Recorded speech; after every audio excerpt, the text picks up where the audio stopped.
In our news bulletin for this evening, the national budget was tabled in the Niue Legislative Assembly meeting yesterday. Missionary returns to the island after 20 years and is still well versed in Wangahau Niue. The women's kilikiki season is off to a good start for this year. Niue Primary School held the first sports day at the Paliasi school grounds. Minister of Finance Honourable Toke Talangi tabled the Appropriation Annual Bill 2016 and Government of Niue budget estimates for 2016 to 2017 in the Niue Legislative Assembly yesterday. The tabling of the national budget is one of the most anticipated documents presented each fiscal year. Premier Toke Talangi says that the government's strategic direction has been reviewed and refined, linking the economic and community needs as extremely important, and the key is to increase population. Tourism is one of the main economic drivers of development on the island that has seen some growth over the years. The current restructure of a number of government departments into commercial revenue-generating entities is one of the changes that is ongoing, with the hope of improving efficiency. In his speech, Premier Talangi indicated that the financial and economic indicators are sound, the inflation rate remains low, and gross domestic product continues to grow. Members of the House were given an opportunity to share their views, and some had their own reservations regarding developments, but look forward to more robust debate once the accounts have been reviewed by the Public Accounts Committee. The annual appropriation bill has been returned to the PAC Committee and will be returned for more in-depth discussion in the Assembly at a later date. The meeting also continued on with questions and motions. One of the motions put forward for consideration in the House of Assembly was to not change the iconic brand of Radio Sunshine into something more attuned to today's world.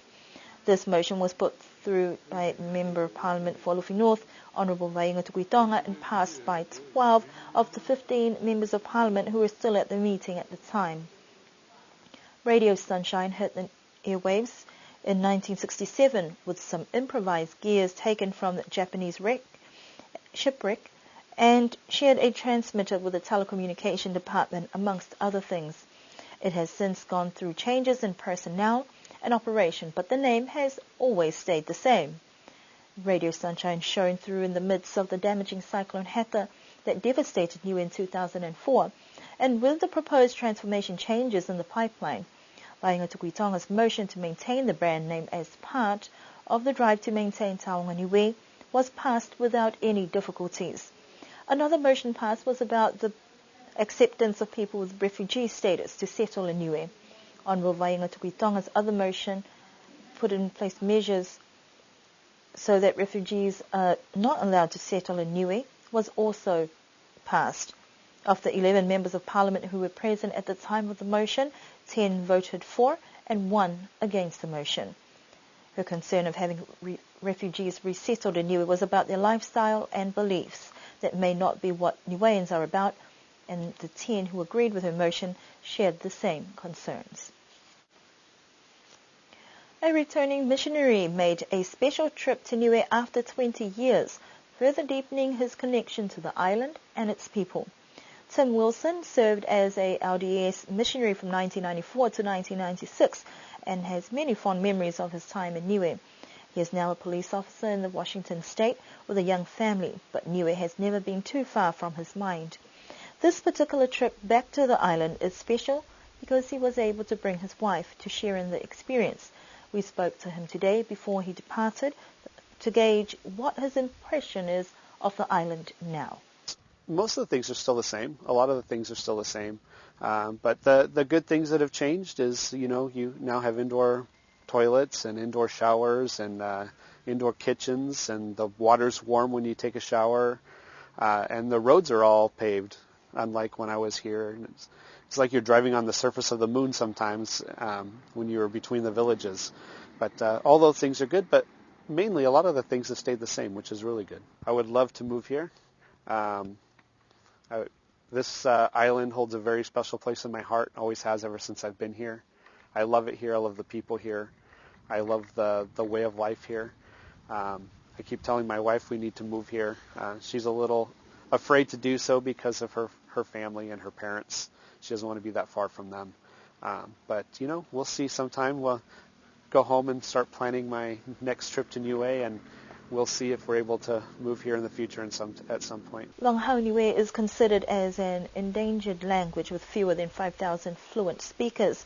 What is interesting, though, is that despite living far away for 20 years, Tim has found ways to maintain his grasp on Longhao Niue. There's nobody really to speak to in the States, but I do read my Niuean Bible, Book of Mormon. I do read the other books that I've taken back with me from the island at the time. I listen to Niuean music on the radio, that I took back with me on my computer. I also watch like BCN and the Niuean version of BCN on YouTube. I write a lot on Facebook, that kind of stuff. I don't think people really realize until it's too late a lot of times how important a language is to the culture, and how much the language holds the culture together. When you lose the native language, or it's changed into English bits and pieces to it, then over time the rest of the culture begins to go. So it really kind of breaks my heart, walking around Alofi and seeing the Niuean youth speaking to each other in English, because this is such a lovely place and such a lovely culture. I would hate to see it kind of go the way of Hawaii, where it's no longer solid and it's no longer there. Mr. Wilson is a testament that Longhao Niue can thrive even in the most unexpected of places, as long as there is a willingness to learn and maintain a language that is a taonga that should be treasured. The women's cricket matches commenced again after a 2-year break. The cricket season, which will be carried out over 6 weeks, with a total of 7 village teams competing against each other. The season started last Saturday with 4 teams. Liku bat first against Tuapa with a total of 145 points. Tuapa bat after the break and caught up with 149 points, winning their first game. Makefu and Vaya battled it out in Liku. Makefu bat first. They finished with a total of 118 runs, and after a short break, Vaya was up and managed to get 120 runs, winning that match. According to the president of the Women's Cricket Committee, Puakina Kofisi, the first games were a success, and the committee hopes for the season to continue to be a success until the end. Hakup and La Kapa village teams did not bat on Saturday, but are expected to find a time within the next 6 weeks to complete their matches. Alofi team was on bye.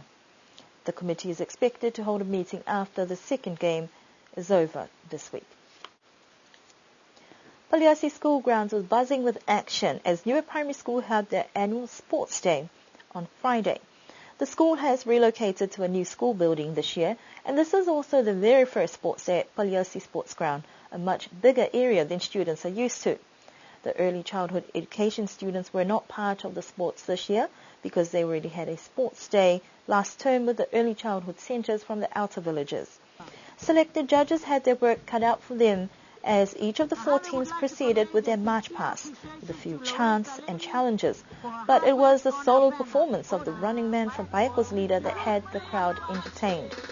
Judges deliberated over the scores while the formalities proceeded, with Acting Minister of Education Peter Andrew Funaki opening the day with a very brief speech and words of encouragement for students to try their best. Paeko claimed first place as marching champions this year. Second place went to Tufu, third Malo, and fourth to Hahave. Team Hahave were on top of the scoreboard for the field events that were held earlier in the week. They were also champions last year, but were relegated to 4th place this time round. Students battled the heat during most of the running events that started with the long-distance races, dash, sprints, hurdles, and team relays. There was also the inclusion of sika throwing for the boys and coconut bowling for the girls. The Year 1 boys champion for this year went to Simunga Huheke and Jeremy Douglas, girls champion Suinga Kalapu.